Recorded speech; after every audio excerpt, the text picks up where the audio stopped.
حل الفراغات الشعر في الفراغات الشعر دي، الشعر الخفيف ده نحلاها بالباودر الفايبرز دي في 5 دقايق.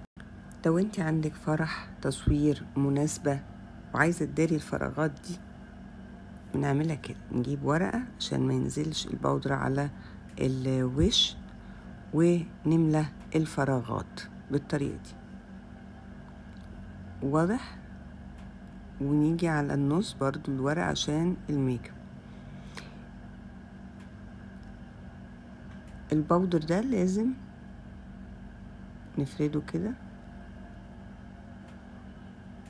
ونداري بيه الفراغات. حبيت اوريهولكوا،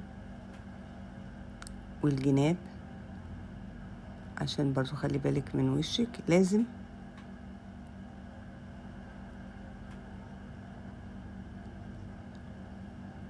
شايفين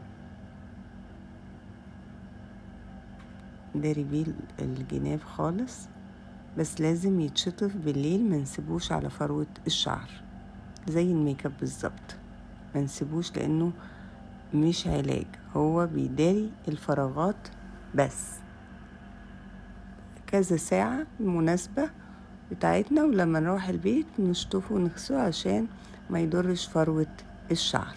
عايزة اقول لكم حاجة، ان علاج تساقط الشعر بيحتاج 3 إلى 6 شهور عشان نوصل للنتيجة، حسب شدة الحالة، سواء سبرايز، كريمات، فيتامينز، علاج ميزوثيرابي لتساقط الشعر، الPRP، حتى زراعة الشعر. كل العلاجات دي كلها ايا كانت النتيجة حسب شدة التساقط 3 إلى 6 شهور، ومينتننس طول العمر نحافظ على الشعر ده لأنه مستجدد.